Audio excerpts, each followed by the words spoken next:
After 25, 675.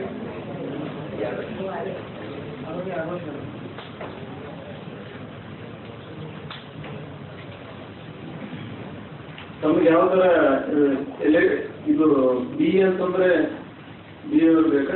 B ಇದ್ದವ್ರು ಬೇಕಂತ doctor ಸಾಹೇಬ್ doctor M S C M A M Ed ಈ ಥರ ಅವ್ರ ಪ್ರೊಫೆಷನ್ದಾಗ ಸರಿ ಆಗ್ತದೆ ಅಂತ ಟೆಕ್ನಿಕಲ್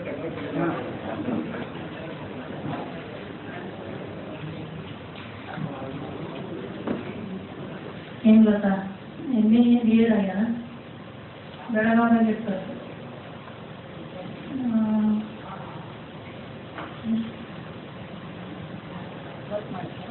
ಇಲ್ಲ ಜಾಬ್ ಮಾಡೋದು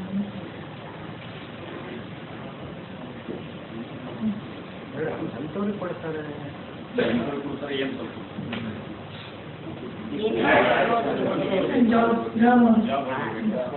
ಯಾವ with technical or non technical 18 ವರ್ಷ ಆದ್ಮೇಲೆ ಅವರು ಸ್ವತಂತ್ರ ಟೆಕ್ನಿಕಲ್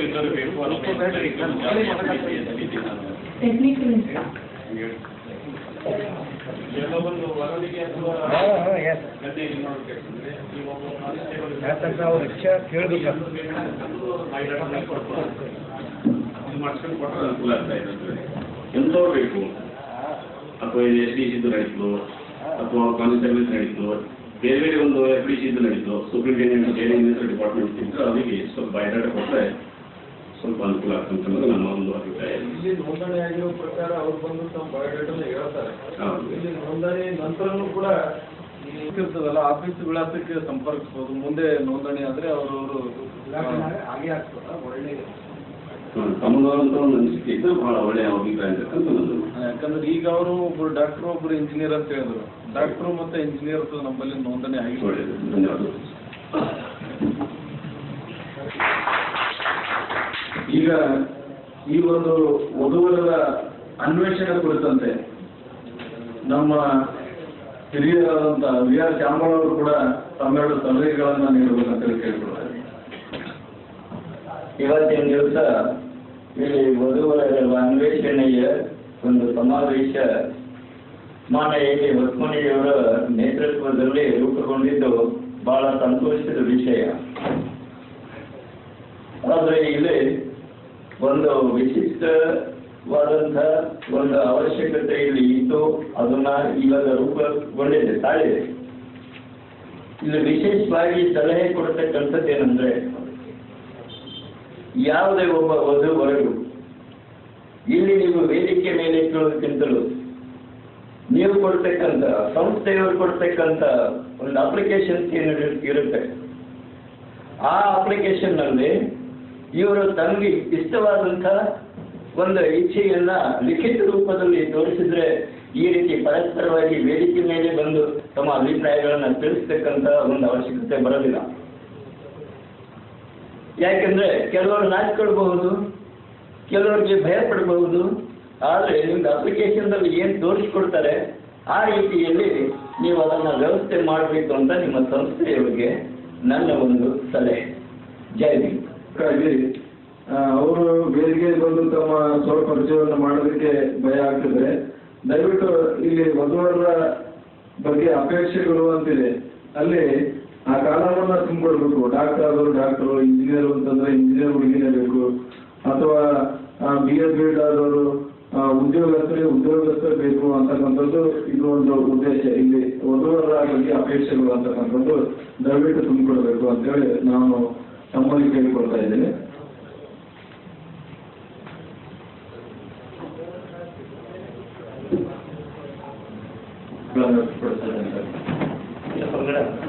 ವಧುವರ ಸಮಾವೇಶವನ್ನು ಸಂಘಟಿತರಾದ ಹೊಸ್ಮನಿ ಸಾಹೇಬ್ರೆ, ಹಿರಿಯರೇ, ಅಕ್ಕ ತಂಗಿಯರೇ, ನಾನು ನನ್ನ ಕಾಲೇಜ್ ಜೀವನದಲ್ಲಿ ಹುಬ್ಬಳ್ಳಿಯಲ್ಲಿ ಈ ಪ್ರಗತಿಪರ ಒಂದು ಇದರಲ್ಲಿ ನಾನು ಒಂದು ಪಾಲ್ಗೊಂಡು ಬೆಳ್ಕೊಂಡು ಬಂದಿದ್ದರಿಂದ ಒಂದಿಂಥ ಯಾವ ಒಂದು ತುಳಿತಕ್ಕೊಳಗಾದವರಲ್ಲಿ ಬಡವರ ಬಗ್ಗೆ ಆಗಲಿ ಯಾವುದೇ ಕಾರ್ಯಕ್ರಮ ಇದ್ದರೆ ನಾನು ಒಂದು ಸಹ ಅದರಲ್ಲಿ ಭಾಗವಹಿಸಲಿಕ್ಕೆ ಹೆಮ್ಮೆ ಅನಿಸ್ತದೆ. ಆ ಒಂದು ಸಂಬಂಧದಿಂದ ನಾನು ಇವತ್ತಿನ ಭಾಗವಹಿಸ್ತಾ ಇದ್ದೀನಿ. ಈ ಕಾರ್ಯಕ್ರಮ ಬಹಳ ಇನ್ನೂ ಇಲ್ಲಿ ನಾನು ನೋಡಿದ್ರೆ ಸ್ವಲ್ಪ ಇನ್ನೂ ಪ್ರಾರಂಭ ಮಾಡಿದರೆ ಇದು ಬೆಳಿಬೇಕು, ಹೆಚ್ಚೆಚ್ಚು ಬೆಳಿಬೇಕು. ಇವತ್ತಿನ ಈ ಒಂದು ವರದಕ್ಷಿಣೆ ಇಂಥ ಅನೇಕ ಒಂದು ಸಾಮಾಜಿಕ ಪಿಡುಗುಗಳಿಗೆ ಇಂಥ ಒಂದು ಸಮಾವೇಶ ಸರಿಯಾದ ಒಂದು ಉತ್ತರವನ್ನು ಕೊಡಬಹುದು, ಆ ಸಮಸ್ಯೆ ಬಿಡಿಸಲಿಕ್ಕೆ ಇದೊಂದು ಸಹಕಾರಿ ಆಗಬಹುದು. ಯಾಕಂದರೆ ಇಲ್ಲಿ ಈ ಸಂಘಟಕರಿರ್ತಾರೆ, ಅವರ ಒಂದು ಮಧ್ಯಸ್ಥಿಕೆಯಲ್ಲಿ ಪರಸ್ಪರ ಒಂದು ನೆಂಟಸ್ಥನಾಗರ ಇಂಥ ಒಂದು ಕೆಲವು ಇದಕ್ಕೆ ಆಸ್ಪದ ಇರಲಿಕ್ಕಿಲ್ಲ.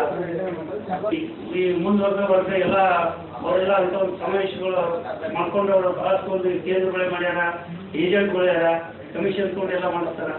ಆದರೆ ಈ ಒಂದು ಸಂಸ್ಥೆಗಳು ಬೆಳಿಬೇಕು, ಇಂಥ ಒಂದು ಕಾರ್ಯಕ್ರಮಗಳು ಹಿಡಿಯಬೇಕು.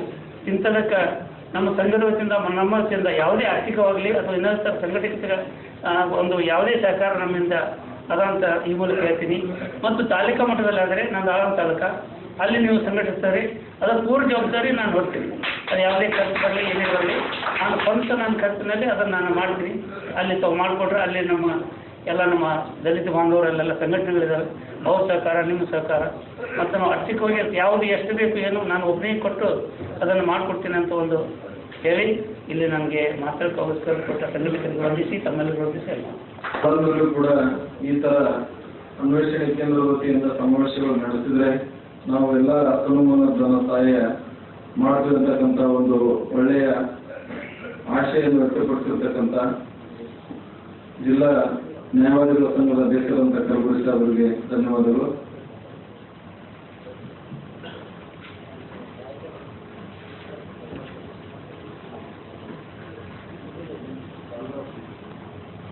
ರಿಜಿಸ್ಟ್ರೇಷನ್ ಮಾಡಿಸೋದಕ್ಕೆ ಏನಾದರೂ ತೊಂದರೆಗಳಿವೆ ಅಂತೇಳಿ ತೋರ್ತಾ ಇದೆ. ಅವರು ಬಹುಶಃ ಬಂದಿರೋದು ಅನ್ವೇಷಣೆಗಾಗಿನೇ, ವಧು ಅನ್ವೇಷಣೆಗಾಗಿನೇ ಬಂದಿದ್ದಾರೆ, ಆದರೆ ರಿಜಿಸ್ಟ್ರೇಷನ್ ಮಾಡಿಸಿಲ್ಲ. ಪ್ರಪ್ರಥಮದಲ್ಲಿ ಗುಲ್ಬರ್ಗದಲ್ಲಿ ಎಸ್ ವಧುವರ ಸಮಾವೇಶ ನಡೆದಿದೆ. ಅಲ್ಲಿ ನೋಡಬೇಕು ಕಾರ್ಯಕ್ರಮ ಯಾವ ರೀತಿ ಆಗ್ತದೆ ಅಂತಕ್ಕಂಥ ಒಂದು ಉತ್ಸಾಹದಿಂದ ಬಂದಿದ್ದಾರೆ ಅಂತೇಳಿ ನಾನು ತಿಳ್ಕೊಳ್ತಾ ಇದ್ದೀನಿ. ಸಡಿಲಗೊಳಿಸಬೇಕು, ಕಡಿಮೆ ಮಾಡಬೇಕು ಅಂತಕ್ಕಂಥ ಉದ್ದೇಶವನ್ನ ನಾವು ಇಟ್ಕೊಂಡಿದ್ದೀವಿ. ಊರಿಂದ ಊರಿಗೆ ಅಲೆದಾಡಿ ಪಕ್ಕದವರನ್ನ ನೆಂಟರಸ್ಥರನ್ನ ವಾಹನಗಳಲ್ಲಿ ಕರ್ಕೊಂಡು ಹೋಗಿ ಎಂಗೇಜ್ಮೆಂಟ್ ಮಾಡುತ್ತಾ ಅನೇಕ ದುಬಾರಿ ನಡೀತಾ ಇವೆ. ಪರಿಶಿಷ್ಟ ಜಾತಿ ಪರಿಶಿಷ್ಟ ಪಂಗಡದ ಜನರು ಆರ್ಥಿಕವಾಗಿ ಬಹಳ ಕಡುಬಡವರಾಗಿರ್ತಾರೆ. ಸರ್ಕಾರಿ ಸೇವೆಯಲ್ಲಿ ಸಾಕಷ್ಟು ಸಂಬಳ ಅವ್ರ ಕೈ ತುಂಬ ಸಿಗ್ತಾ ಇದ್ದಂತ ಬಟ್ಟೆ ಕೊಡಬೇಕು, ಅವ್ರು ಬೇಡಿದಂತ ಬಂಗಾರವನ್ನು ಕೊಡಬೇಕು. ಈ ಎಲ್ಲ ತಾಪತ್ರಗಳನ್ನ ಎದುರಿಸಿ ಮದುವೆ ಮಾಡೋದಂದ್ರೆ ಸುಮಾರು ಡಾಕ್ಟರ್ ಆಗಿ ಇಂಜಿನಿಯರ್ ಆಗಿ ಅವ್ರಿಗೆ ತಗುಲುವ ವೆಚ್ಚ ಅಂತಂದ್ರೆ ಸುಮಾರು 4 ಲಕ್ಷಕ್ಕೆ ಕಡಿಮೆ ಮಾಡಿ 1 ಲಕ್ಷದಲ್ಲೇ ಇಬ್ಬರು ಮದುವೆ ಮಾಡುವಂತ ಒಂದು ಸರಳ ವಿವಾಹವನ್ನ ಏರ್ಪಡಿಸಿ ಆರ್ಥಿಕ ಹೊರೆಯನ್ನ ಹೆತ್ತ ತಂದೆ ತಾಯಿಗಳಿಗೆ ಇಳಿಸಬೇಕು ಅಂತಕ್ಕಂಥ ಉದ್ದೇಶ ಅದು ನಮ್ಮದಾಗಿದೆ. ಆದರೆ ಪ್ರಯತ್ನಿಗೆ ಬೇಕಾದಂತ ವಧುವನ್ನ ಮತ್ತು ವರನನ್ನ ಹೀಗಾಗಿ ನಮ್ಮ ಒಂದು ಉದ್ದೇಶ ಬಹುಶಃ ಇಲ್ಲಿರ್ತಕ್ಕಂಥ ಜನರಿಗೆ ಎಷ್ಟು ಸದುಪಯೋಗ ಆ ಪರಿಶಿಷ್ಟ ಜಾತಿಯ ಬಡಾವಣೆಗಳು ಸುಮಾರು 50ಕ್ಕೂ ಹೆಚ್ಚಾಗಿವೆ. ಅದರಲ್ಲಿ ಕಡು ಬಡವರು ಕೂಡ ಅಷ್ಟೇ ಇದ್ದಾರೆ, ನೌಕರಸ್ಥರು ಕೂಡ ಅಷ್ಟೇ ಇದ್ದಾರೆ, ದೊಡ್ಡ ದೊಡ್ಡ ರಾಜಕಾರಣಿಗಳು ಕೂಡ ಇದ್ದಾರೆ. ಆದ್ರೆ ಇಂಥ ಒಂದು ಆರ್ಥಿಕ ಹೊಡೆ ಬೀಳುವಂತ ಮದುವೆ ಸಮಾರಂಭಗಳನ್ನ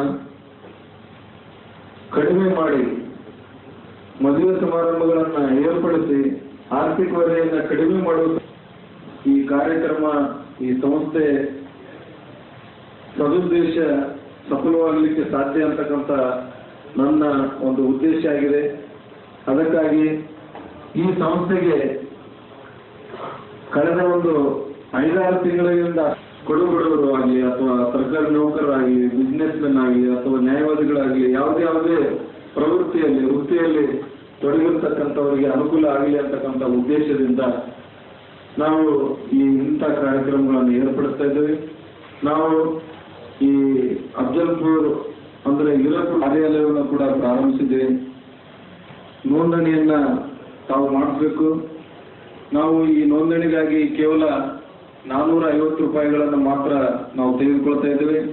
ಅವರು ಬಯೋಡೇಟಾ ಇರ್ತದೆ, ಫೋಟೋ ಇರ್ತದೆ, ಡೇಟ್ ಆಫ್ ಬರ್ತ್ ಇರ್ತದೆ, ಕಾಸ್ಟ್ ಇರ್ತದೆ, ಅದಕ್ಕೆ ಸಂಬಂಧಪಟ್ಟಂತ ಎಲ್ಲ ದಾಖಲೆಗಳು ಕೂಡ ಜೋಡಿಗಳು ಸಿಗದೆ ಹೋದ್ರೆ ನಾವು ದಾಖಲೆಯನ್ನ ಪಡೆದು ಈ ಸಂಸ್ಥೆಯ ಒಂದು ಸದುಪಯೋಗವನ್ನ ಪಡಿಬೇಕಂತೇಳಿ ನಮ್ಮಲ್ಲಿ ವಿನಂತಿಸ್ಕೊಳ್ತಾ ಇದ್ದೇನೆ. ಈಗ PWD ಡಿಪಾರ್ಟ್ಮೆಂಟ್ ನಲ್ಲಿ ಟೈಪಿಸ್ಟ್ ಆಗಿದ್ದಾರೆ. ಇವರು ಗುಲ್ಬರ್ಗದ ಸೇವಿ ಕಾಲನಿ ನಿವಾಸಿಗಳು.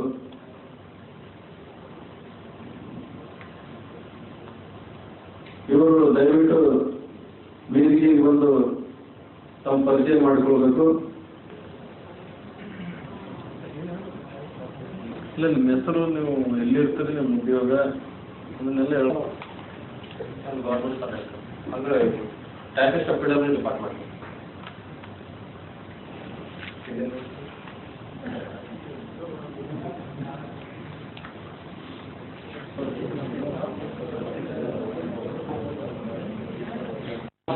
ಹೇಳ್ತಾ ಅದಕ್ಕೆ ಈ ಒಂದು ವೇದಿಕೆಗೆ ಎಲ್ಲ ಹಿರಿಯರು ಮತ್ತು ಯುವಕರು ಯುವತಿಯರು ಕೂಡ ಸಹಕರಿಸಿ ಎಲ್ಲರೂ ಕೂಡಿ ಜಿಲ್ಲೆಯ ಮತ್ತು ತಾಲೂಕಿನಲ್ಲಿ ಏನಪ್ಪ ಬೆಳೆಸ್ತಕ್ಕಂಥ ಒಂದು ವ್ಯವಸ್ಥೆ ಮಾಡ್ತಿರತಕ್ಕಂಥ ಒಂದು ಮಾತನ್ನು ಹೇಳಿ ಕೇಂದ್ರಕ್ಕೆ ನೋಂದಣಿ ಬಯಸಿ ಬಂದಿದ್ದಾರೆ. ಶ್ರೀ ಶಿವಾನಂದ ಕಾಂಬ್ಳೆ ಹುಂಚಪ್ಪ ಇವರು ದಯವಿಟ್ಟು ತಮ್ಮ ಪರಿಚಯವನ್ನು ಮಾಡಿಕೊಡ್ಬೇಕಂತ ಹೇಳಿ ಕೇಳ್ಬೋದು. ನಾನು ಸದ್ಯಕ್ಕೆ ನಮ್ಮ ಕ್ವಾಲಿಫಿಕೇಶನ್ MA ಸದ್ಯಕ್ಕೆ ಗಾಂಧಿನಗರ AED ಕಾಲೇಜ್ ಅವ್ರಿಗೆ ಏನಪ್ಪ ಅಂದ್ರೆ ಪ್ರಿನ್ಸಿಪಲ್ ಆಗಿ ಏನಪ್ಪ ವರ್ಕ್ ಮಾಡ್ತಾ ಇದ್ದೇವೆ. ಜನಾಂಗೀಯ ಸೇರಿದವರು. ಇವರ ವಿದ್ಯಾರ್ಥಿ MA ಟ್ರಾನ್ಸ್ಫಾರ್ಮರ್ ಆಗಿ TCS college, Gandhiji AED college ಅವರಿಗೆ ಕೆಲಸ ಮಾಡ್ತಿದ್ರೆ. ಇವರಿಗೆ 7,500 ಸಂಬಳ ಇದೆ. ಇವರು ಗುಲ್ಬರ್ಗದ ಅಶೋಕ್ ನಗರ ನಿವಾಸಿಗಳು. ಇವರು ಎಂಪ್ಲಾಯ್ಡ್ ಅನ್ಎಂಪ್ಲಾಯ್ಡ್ ಹುಡುಗಿ ಬೇಕಂತ ಹೇಳಿ ಎಂಪ್ಲಾಯ್ಡ್ ಬೇಕಾ ಅಥವಾ BA BEd MA ಅದು ಬೇಕು?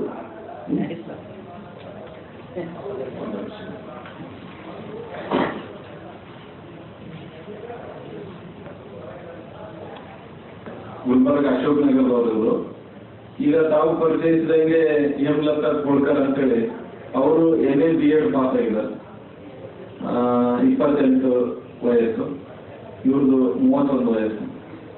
ತಾವು ಇವ್ರ ಜೊತೆ ಕೂತು ಮಾತಾಡ್ಬೋದಲ್ಲ? ಹಾಂ ಸರಿ.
ನಾವು ಮೊದಲು ಕೊಡ್ತೇವೆ.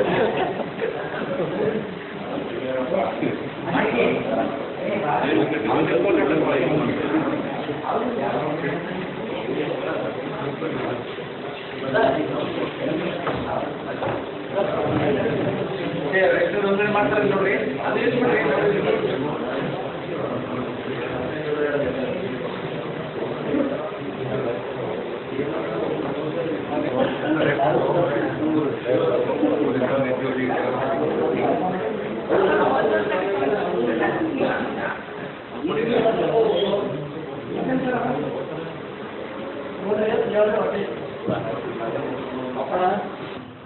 ಒಂದು ಟೀಚಿಂಗ್ ಮಾಡ್ತಾ ಇದ್ದೆ ಚೇತನ ಹೈಸ್ಕೂಲಲ್ಲಿ. ಇದು ಎಸ್ ಟಿ ಹಾಸ್ಪಿಟಲ್ ಆಪೋಸಿಟ್. ನನಗೆ QC, BA, BEd, ಎಜುಕೇಟೆಡ್ ಅಥವಾ ಎಂಪ್ಲಾಯ್ಡ್ ಆರ್ ಅನ್ಎಂಪ್ಲಾಯ್ಡ್ ಇದ್ದರು ಅವರೆಲ್ಲ ಇಷ್ಟು ನಾನು ಹೋಗಿ. ಇವರು ಜವರಿಗೆ ತಾಲೂಕು ಪೊಲೀಸ್ ಕ್ವಾರ್ಟರ್ಸ್ನಲ್ಲಿ ಇರ್ತಾರೆ. ಇವರು BA ಫೈನಲ್ ಇದ್ದಾರೆ. ನಿಮ್ಮ ಪೇರೆಂಟ್ಸ್ ಯಾರಿದ್ದಾರೆ? ನಿಮ್ಮ ಪೇರೆಂಟ್ಸ್ ಯಾರಿದ್ದಾರೆ? ಯಾರಿದ್ದಾರೆ? ಸ್ವಲ್ಪ ಅವ್ರ ಜೊತೆ ದಯವಿಟ್ಟು ಮಾತಾಡೋದು. ಗುರುವಾರ ಸಮಾವೇಶ ಈ ನಮ್ಮ ಬ್ರಾಹ್ಮಣ ಜನರಲ್ಲಿ ಇದೆ, ಲಿಂಗಾಯತರಲ್ಲಿ ಇದೆ, ಆದರೆ ಗುಲ್ಬರ್ಗದಲ್ಲಿ ಮಾತ್ರ ಈಗಿಲ್ಲ. ಈಗ ಅದನ್ನು ಉದ್ಘಾಟನೆ ಮಾಡಿ ಕಾರ್ಯರೂಪಕ್ಕೆ ತಂದಿದ್ದಾರೆ. ಅದರ ಸಲುವಾಗಿ ತಮ್ಮೆಲ್ಲರ ಕಡೆಯಿಂದ ನಾನು ಮೊದಲೇ ಧನ್ಯವಾದವನ್ನು ಅರ್ಪಿಸುತ್ತೇನೆ. ಈ ಲಗ್ನದ ವಿಷಯ ಬಹಳ ಮಹತ್ವ. ಎಷ್ಟು ಮಹತ್ವವಿದೆ. ಶಿಕ್ಷಣ ಆದ ಕೂಡಲೇ ಕಡಿಯವರೆಗೆ ಪತಿ ಪತ್ನಿಯರು ಕೂಡಿ ನಡೀಬೇಕಾಗುತ್ತೆ. ಉದ್ವೇಗದಾಗ ಬಂದು ಗೊಂದೆ ಹಾಗ ಲಗ್ನದ ವಿಷಯ ಇರಂಗೆ ಕೆಲವೊಂದು ವಿಷಯ ಕುಲಂಕುಷವಾಗಿ ಮಾಡಬೇಕಾದರೆ ಒಂದು ತಿಂಗಳ ಮೊದಲು ಈತರವನ್ನು ತಗೋಬೇಕು. ಎರಡೂ ಕಡೆಯಿಂದ ತಗೋಬೇಕು. ಹೆಣ್ಣು ವಧುವರ ಕಡೆಯಿಂದ ತಗೋಬೇಕು, ವರ ಕಡೆಯಿಂದ ತಗೋಬೇಕು. ಸಂಬಂಧಿಸಿದಂಥ ರೆಕಾರ್ಡನ್ನು ಅವರಿಗೆ ಪ್ರಸ್ತುತ ಮಾಡಬೇಕು. ಈ ಕೆಲವರು ಈ ನಮ್ಮ ಪಾಲಕರೇನಿದ್ದರು, ನನ್ನ ಮಗ MBBS ಅನ್ನ, ನನ್ನ ಮಗ MTech ಅನ್ನ, ಅವ್ರಿಗಂಗ MTech ಬೇಕು. ಯೂನಿವರ್ಸಿಟಿ ವಿದ್ವಾನ್ರಿದ್ದೀರಿ, ಯೂನಿವರ್ಸಿಟಿ ಡಿಗ್ರಿ ಏನು ಕೊಡ್ತದ, BA degree is equivalent to B. ಅದ್ರಾಗ ತಾರತಮ್ಯ ಇರೋದಿಲ್ಲ. ಇಷ್ಟೇ ಈ BE MBBS ಚಾರ್ಜ್ಲೆಸ್ ಜಾಬ್, ದುಡ್ಡು ಗಾಸದಂತಾರ. ಬಟ್ ವಿದ್ವಾನ್ರು ನೋಡಿದ್ರು BA LLB, BCom, BA ಇವನು ಸಮರ್ಪಕ. ಆದ್ದರಿಂದ ಈ ಕೆಲವೊಂದು ಡಿಮಾಂಡ್ ಏನು ಇಡ್ತಾರ ಅವರಿಗೆ ನಮ್ಮ ಸಮಾಜ ದೃಷ್ಟಿಯಿಂದ, ಯೋಗ್ಯತಾ ದೃಷ್ಟಿಯಿಂದ ಹೆಣ್ಮಕ್ಕಳನ್ನು ಸಂಸಾರ ಸರಿಯಾಗಿ ನಡೀಲಿಲ್ಲ ಅಂತಂದು ಇನ್ನಿ ಅದರ್ ಈಕ್ವಲೆಂಟ್ ಡಿಗ್ರಿ ಇದ್ದರೂ ಅವ್ರಿಗೆ ಕನ್ವಿನ್ಸ್ ಮಾಡಿ ಅವ್ರ ಪೇರೆಂಟ್ಸರಿಗೆ ಹೇಳಿ ಅವರಿಗೆ ನೌಕರಿ ಹತ್ತದಿರಂಗಿಲ್ಲ. ತಮ್ಮ ಸಂಸಾರ ಸಫಲವಾಗಿ ಆದ್ರೆ ಸಾಕು. ಡಾಕ್ಟರ್ ಇರ್ತಾನ ಗಳಿಸ್ತಾನ, ಆಕೆನೂ ಗ್ರ್ಯಾಜುಯೇಟ್ ಇರ್ತಾಳ ನಡೆಸ್ತಾರ.